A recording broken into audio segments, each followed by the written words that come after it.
Hey guys, welcome to another one of our reviews. I'm the Worm, this is the Proton.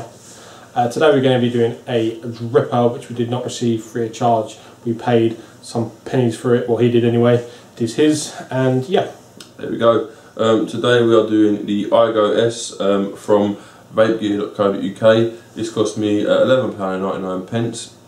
Not a new dripper or anything alike, it's one of the older UD products, but we review everything and got it, so we review it, why not?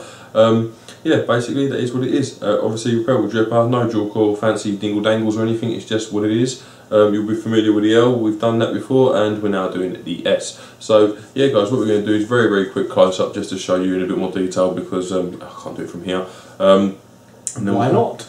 Because it's too far. And then we'll come back up to us and we'll have a nice little flappery dingle. Right guys, very quick up close of the Igo-S, purely because we can. First things first though, I do just want to put this into comparison how small this bloody thing is. That is a drip tip. It's tiny, proper tiny. So there we go, 510 at the bottom, non-adjustable pin, 6 out just enough, so it's pretty good stuff. Obviously threaded and all that kind of stuff. Pull it off into the top cap. We've got what looks like about a 1mm hole, maybe slightly more, 1.2, there or thereabouts anyway. And then kind of a standard Igo top cap 510 drip tip there, little chamber. There's not really much more we can go into with that. And then in the deck we've got double O-rings, very Igo L-ish, but tinier, basically double O-rings, and a 2-post system in there with a very little drip well. What can you say, to be honest with you? Positive in the middle, insulated, Phillips head screws, simple through the post setup. That's about the strength of it guys, to be honest. There is very little with this device. I have found that the O-rings and that are nice and sort of as they should be, to be honest. The Igo L, the top one, always seems to go a bit slack and cock up your O-rings. You tended to either have to replace them or run it with one, whereas this doesn't have that issue. Purely because of how quick this close-up is, we can do a little quick re-wick, just why not? So 28 gauge and a 2mm drill bit. That's what we're going to do. Standard sort of micro, but it's obviously going to be a tiny micro. So we're going to do a 5-rep micro, I believe, is what we're going to go for on this one. Just because we can. After about 1 ohm, so a 5-rep micro is going to do the best at getting us that. Just grab me pliers, around the top, put them both tight. Fairly familiar stuff. I'm not even going to bother flaming this coil. I think what we're going to do, I haven't tightened these up too much, I'm going to loosen these off, zoom you out fractionally, and go straight in for the build. One thing I have noticed with this, if you notice the holes there on the reverse side, the positive seems to be coming out slightly, which is a little bit strange, but that's what it is. That's why I've been wrapping on this side. So basically positive and negative in, put it kind of tightish.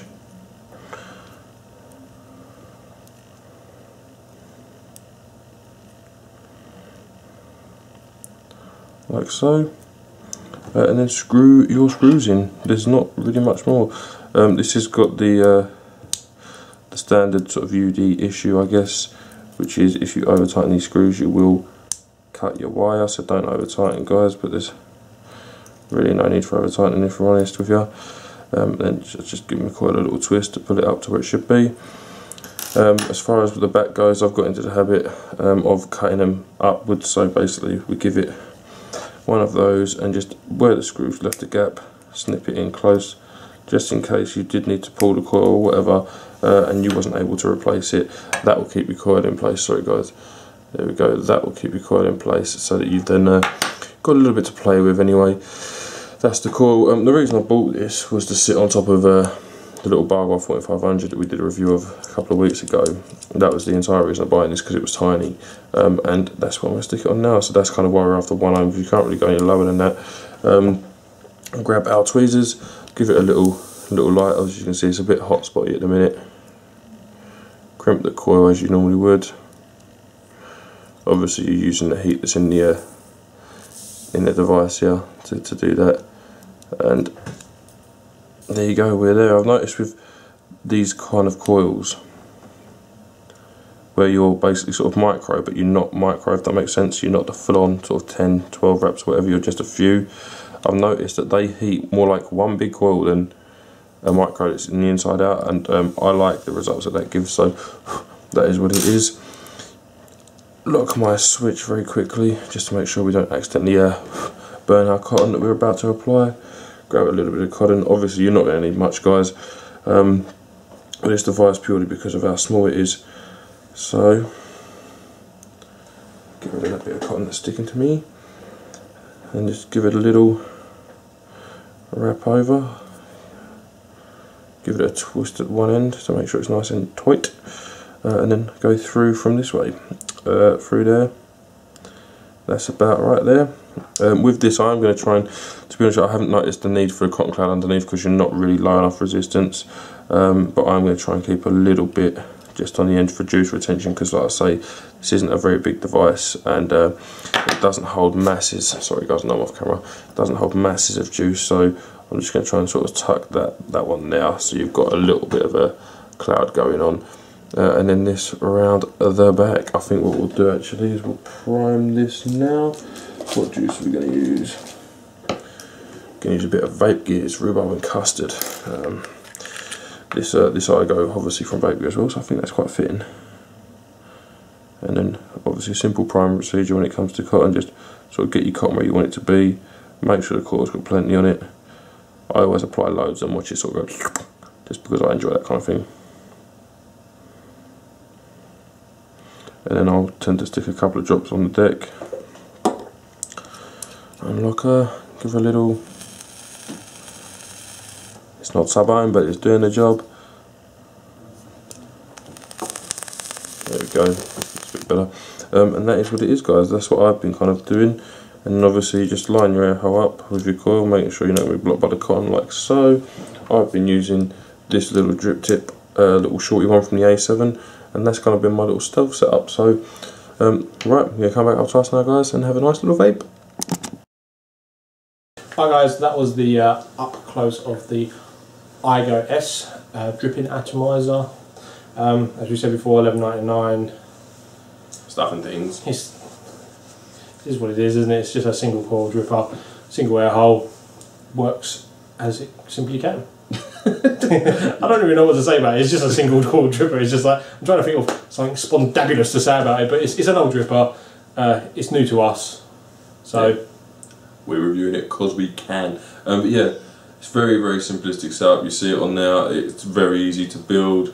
I mean, compared to some of the fandangled devices we've had come through recently, this is lovely and simple. As you see in the close-up how small it is. I mean, I've got a shorty drip tip on it from the A7, like I say, and the drip tip's the same size as the bloody dripper, and it's only about half as wide as well, so it's incredibly small. But that speaks for good things. That speaks for tiny chambers and God knows what else. I mean, the reason I bought this was just, like I say, to run on the barbed wire, just because I wanted a sort of stealth vape, and I think I've achieved that. But it's 14mm, so you're talking Ego sized. So if you had an Ego cone, that on top of a 650mm Ego would achieve exactly the same purpose. You'd be able to run the same kind of coils. Obviously this is not a cloud chasing atomizer, because, well, you'd have to drill it out and you wouldn't be running it on this mod, which, to be fair, but it is what it is. There you go. Very simple stuff. I think we're going to just go straight into the 5-point hitter, guys, to be honest. There's very little to say about this. it's not a new one, you all know about it, so what do we think of it? Looks, it's dinky. I mean, for his barbed wire or an Ego battery, it's kind of like the only real dripper that I would consider that would go well with any of them. Anything else is just going to be too big for his britches, whatever. So, looks, it's a 10. Looks for me, well, it's basically like a shrunk Igo-L that hasn't got the kind of stuff going around the outside, isn't it? It's kind of very flat. Plain. It's got a little hole. It's got a very slight chamfer edge at the top. It's what it is. It is incredibly tiny. I mean, I was running the Nano on this, or the K1 2.1 in dripper, and even compared to that, this is inky dinky. So, yeah, it looks for me, it's getting a 10. It's simple and effective. Usability? I don't know. Usability. Well, if you don't include the drip tip, it's 2 parts and 2 screws. what can go wrong there, you know?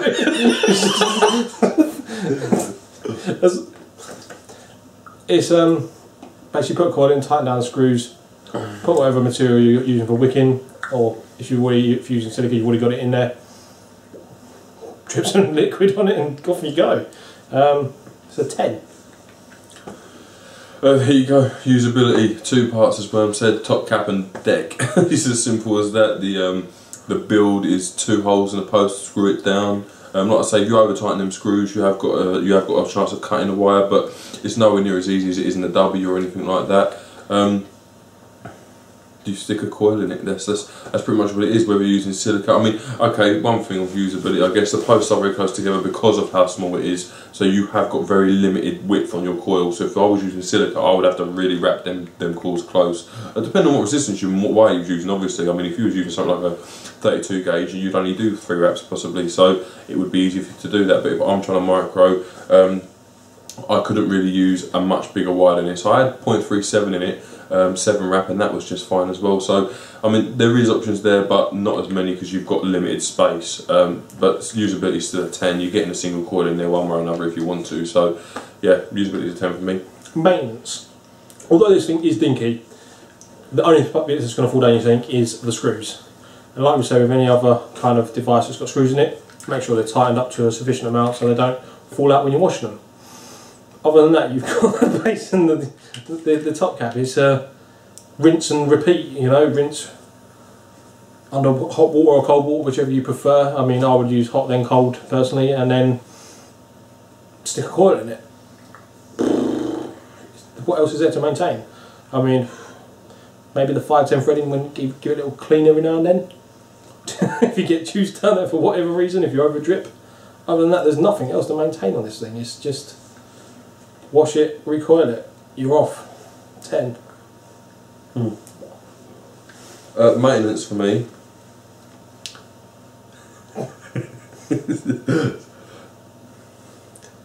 That's why it's so funny.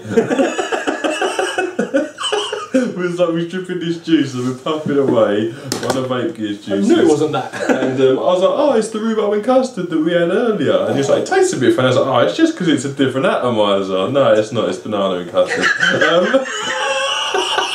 Well, it goes to show how much I like their juices because I can make banana custard. No, realise it's nanas. Right, maintenance for me. 2 parts. Wash them, clean them, job done. If you run the micro coil like I am now, but dry burn it, blow it off, recotton it. Honestly, this is beautifully simple, as most single coil drippers are. You line up your air hole and jobs are good. And so maintenance for me is getting a 10. It's just it's very easy. Flavour and vapour. You'd be surprised, this has only got a small air hole in it, but the amount of vapour you get off it is... Well, it's drying out a little bit. It's not the best, by any means, but it still beats every clearomizer out there. And that's all you expect from a dripper. As long as it's beating the clearomizers and the glassomizers, you're off to a winner. So, the amount of vapour is still a 9, I'd say, for a single coil dripper. It's not a 10, but it is a 9. Flavour off it, that's better.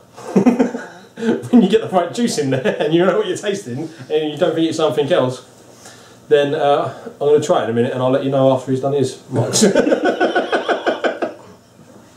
Right, vapour, as well as said, the draw on it, although the air's really small, I can actually take restricted lung hits off that. It's not like a, but I can take lung hits off that, so the draw is fairly nice. Vapour, I think for its size, if you hold the air up the right way, it's a 10 for the vapour, because I think it smashes the living crap out of pro tanks and whatever else, and to be honest with you, it performs at the same kind of level that an A7 does. There's plenty of vapour there, a hell of a lot more you'd ever get from a cigarette. So vapour, I'm going to give it a 10, especially when you consider what it is. I mean, compared to the other stuff that we've reviewed, then obviously it's not as good. It's not a cloud chaser, that's not what it's for. Flavour, very small chamber in there. You do get a very, very good flavour. There's, I've got no fault with the flavour whatsoever. I can't think of any devices that are better in terms of flavour or worse. I mean, the A7, I'd say this is equivalent to an A7, pretty much, to be honest. And that's not far off a Zeus. It's this, unlike the Igo-L, you don't seem to be getting the mass amount of throat hit that I used to get from my Igo-L before I drilled it out, because I think because that coil's so close to that air hole, it literally has nowhere to go but straight past the coil and up through the drip tip. Flavour. Yeah, I agree. It's not quite Zeus, but it's A7 definitely. I mean, the Zeus is slightly better. I don't know. We don't know why. Maybe the air to. Do you think? I think A7 is better than the Zeus. No, really? Yeah, only a little bit, but I do. I think it's a smaller chamber. Disagreements. There you go. It's personal preference, guys, isn't it? But yeah, it's good. It's a 9, which is it's good for a single coil, but there's still better out there. But you've got to pay more for your money for them. So, I mean, I know the Zeus is about the same price at the moment, but you've got to do it depends on what you want. If you want the little dinky thing, or you want a long cylindrical thin thing. But yeah, it's for its size and that. Yeah, it's a great little dripper. I personally, I think the flavour is actually very good from this. I mean, I couldn't say that this is better than the A7 Zeus, because I don't think it is. But I wouldn't say that I would pick up an A7. I mean, if it was a choice of what one I'm going to pick up, I'll pick up this over the A7. Not necessarily. That's because you don't have to record the bloody thing. That's why you do the A7. It's the post system. That's partly true, but I think that the flavour is more than ample. I mean, if you're running an Ego, okay, and you're on a clearomizer on a pro tank with a skirt or whatever, dump that plinth, dump that pro tank, and get yourself one of these. I mean, especially if you've got a winder, because saying that the Zeus now looks good on the thing as well. The Zeus would look good in this year, but the I can't remember what I was going to say. Professional. No, with this, I mean, I would take this on an Ego for sure. I would be happy with this, especially if you've got a twist. You can bump the power up. I mean, we're basing flavour on this mech. If this ain't delivering super high power, typically we'd vape at about 3 or 4 watts more than this for these kind of reviews, because we'd be using Sony 30 amps and not these 14500s. So I think the flavour would probably increase a little bit with probably that extra power. But maybe it's just because of the device. But at the moment, as it is now, 9. There you go. For me, I'm giving it a 10, just because that's what I'm thinking. Overall, yeah, overall. It's not for everyone. I don't think it's one of those ones that's for everyone. I think for a casual dripper, or someone who enjoys like dripping on Egos, we know a few of our Facebook group like dripping on Egos and that. Definitely worth a little punt of 12 quid, you know. Especially if you're getting into recording, it's going to be a very easy setup. It's 2 screws, to whip the wire underneath and tighten them off and snip them off. It's quite simply. I mean, Mr. Proton done one on camera. It wasn't that hard. I mean, it's probably one of the easiest ones out there, to be honest. Except for the fact that it's a little bit smaller, so if you're doing like huge massive coils, you may have to like reduce them down, or maybe get a higher gauge wire sort of thing, depending on what ohms you vape at. For some of the more hardcore people out there, probably one you're not going to be bothered about missing. I mean, it's an old dripper now, so you know, it's kind of one of them. Maybe you'll pick one up for, like he did, for stealth vaping or whatever. But I think for everyone out there who wants to try one, it's worth the punt. I think that's the final thoughts on that one. For me overall, like one point out, if you want to stick to a neat form factor, or you want to start dripping and you don't have to upgrade into mods and that kind of stuff, you've just got your Ego and you're happy with your Ego, perfect. I kind of disagree on the other side of things though, because I would be what I would consider anyway, a hardcore vapor. I've got a lot of stuff, and usually I will be blowing clouds and God knows what else. But I quite happily sit here with this, on this little barbed wire clone, with a 4500 on a 1 ohm coil, and puff away for hours, and I don't feel the need to grab anything else. It's one of them, if you, as that kind of vapor who will do all this kind of stuff that I do, if you want one, and you haven't got frog in your throat, if you want one, you're gonna enjoy it, especially if you've had the L. It's a nice sort of reminiscent build and form factor, but it's so tiny. I'm going to give it a 10 for overall. I think it's really good. I really like it. I don't regret buying it at all. I would pay for it again in a heartbeat. $11.99. What more can you ask really for this kind of form factor? And again, if you're on an Ego and you want to upgrade into a better vaping experience, bit of cam fold from vape gear, bit of silica or a bit of cotton, whatever you wanted to do, and this, you're spending less than 20 quid. You're spending less than 15 quid, didn't you? And that would upgrade you well and truly beyond the pro tank and stuff. So yeah, I'd recommend this for sure. Faux show. Are you done? Yeah. there you go. Obviously, it's not a thank you to Keeping Kirsty for sending this down to free, but it is a thank you to Keeping Kirsty for sending it down to us for money. Obviously, service well provided. Keeping Kirsty do a good service. At the end of the day, if I can buy from them, I will do, because their service is spot on. So, yeah, obviously, a big thanks to Keeping Kirsty for doing what you do, and a big thank you to you guys for putting up with us. Thank you very much for watching. I've been Mr. Proton. This has been The Worm. See you soon.